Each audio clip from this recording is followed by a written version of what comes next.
The rain came down in heavy sheets, blurring the world outside Daniel Reeves's windshield into streaks of gray and silver. The wipers moved back and forth in a steady rhythm, but they couldn't clear the fog forming on the glass, or the one clouding his thoughts. He sat parked in front of a modest brick house that seemed smaller than he remembered, its porch light flickering weakly against the storm. This was once home, the place where laughter had filled every corner, where dreams had been shared over late-night coffee, and where love had once lived, before success and pride tore it all apart. 5 years had passed since the divorce. In that time, Daniel had built everything he once thought he wanted. His name had become synonymous with wealth and power, luxury hotels, fast cars, tailored suits, and a penthouse view that most people only saw in magazines. But now, sitting in his expensive car, all of it felt meaningless. His chest ached with the kind of emptiness that no amount of money could fill. He thought of Emily, her quiet patience, her laughter that used to calm his temper, the way she believed in him when no one else did. And then he thought of how he'd left her behind, chasing a dream that had cost him his heart. He hadn't planned this visit.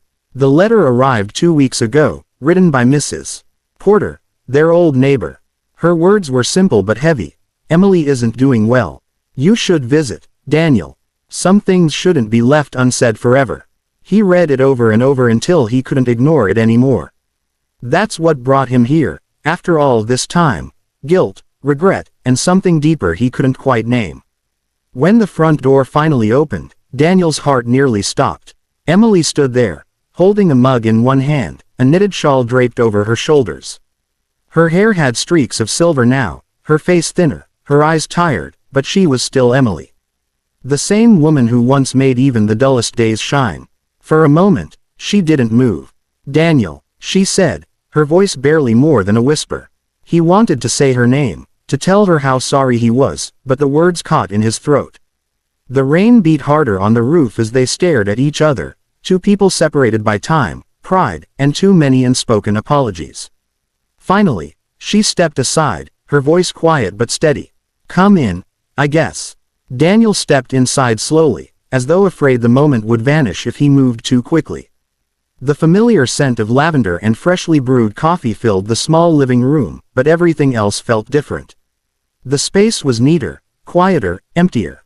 The piano that once sat by the window was gone, and the walls, once alive with framed photos, now held only a few. His gaze settled on one, a picture of them from 10 years ago, standing by the lake with the sunset behind them. Emily's smile was radiant, her hand resting gently on his shoulder. He remembered that day clearly. It was before success, before the long nights at the office and the arguments that followed. Back when love was enough. Emily noticed where he was looking. You still keep that? He asked, his voice softer than he intended. She hesitated, then gave a faint shrug. Some memories are hard to throw away, even when they hurt. Her words sliced through him with quiet honesty. He wanted to reply but couldn't find the right words. Instead, he just nodded and sat on the edge of the couch while she poured him tea, her movements slow but graceful.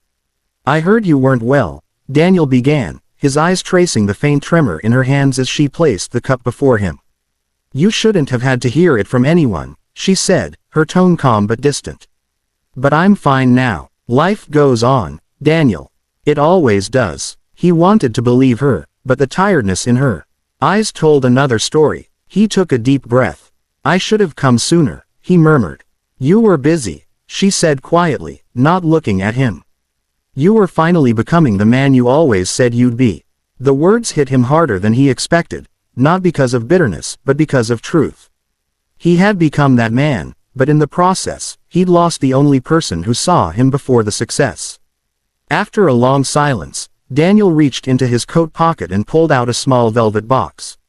Inside was a delicate silver bracelet, its surface glinting softly under the lamplight. I bought this years ago, he said quietly, but I never gave it to you. I thought, maybe it's not too late. Emily stared at it for a long moment, her lips trembling.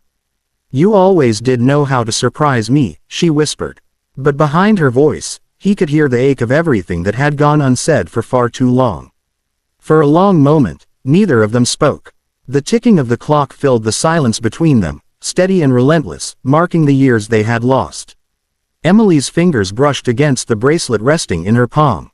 The silver was cool, smooth, and gleaming, yet it wasn't the jewelry that made her chest tighten. It was what it meant. Daniel had remembered something small, something she once mentioned on an ordinary afternoon long ago. That gesture, quiet and sincere, carried more weight than all the apologies he could have offered. She turned the bracelet over, her reflection trembling in its shine. "You really changed, didn't you?"